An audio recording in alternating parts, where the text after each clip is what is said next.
अस्सलाम वालेकुम वरहमतुल्लाहि वबरकातुहू।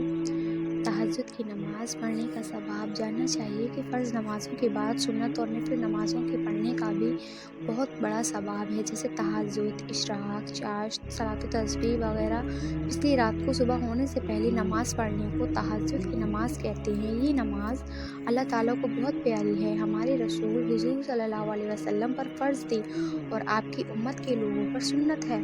जो मर्द या औरत इस नमाज को पढ़ेगा दुनिया में किसी का मोहताज ना होगा, कब्र के अज़ाब से बचेगा, कब्र में रोशनी होगी।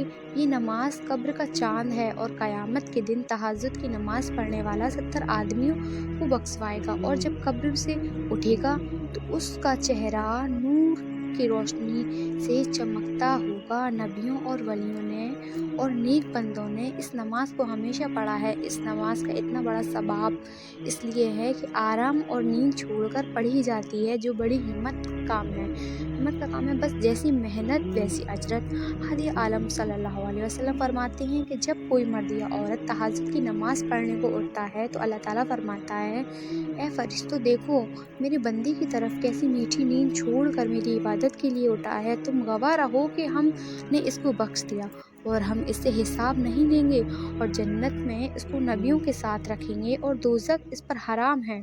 और इरशाद फरमाया हुज़ूर सल्लल्लाहु अलैहि वसल्लम ने कि जब आधी रात जाती है और एक हिस्सा बाकी रहती है तो अल्लाह ताला बड़ी रहमतों और बरकतों वाला उतरता है पहले आसमान तक। फिर फरमाता है कि है कोई बंदा मांगने वाला जो मांगे उसको दिया जाए, कोई है दुआ मांगने करने वाला जो उसकी दुआ कबूल की जाए, कोई है गुनाह बख्शवाने वाला उसके गुनाह बख्श दिए जाएं।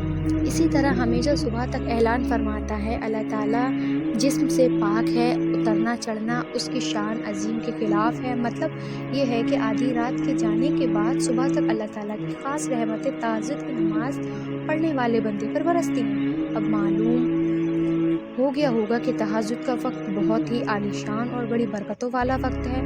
ए इंसान, कितनी बड़ी नेमत अल्लाह ताला की हर एक रात में है और तू उससे गाफिल है। उठ और हिम्मत कर और उस नमाज की बरकतें हासिल कर। दुनिया में भी उस नमाज के पढ़ने वाले का चेहरा नूरानी हो जाता है। केवल तहज्जुद की नमाज पढ़ने वाला अगर दोपहर में ज़रा आराम कर ले और सो जाया करे तो उसको केलोला कहते हैं। उसमें सुन्नत के सवाब के अलावा ये भी फ़ायदा है कि दिमाग में और अक्ल में ताकत पैदा होती है। रात को नमाज के लिए उठने में सहूलियत होती है। इस नमाज की कम से कम 2 रकात या 4 रकात या 8 रकात या ज़्यादा से ज़्यादा 12 रकात, जितनी ताकत हो और फुर्सत हो उतनी पढ़ें।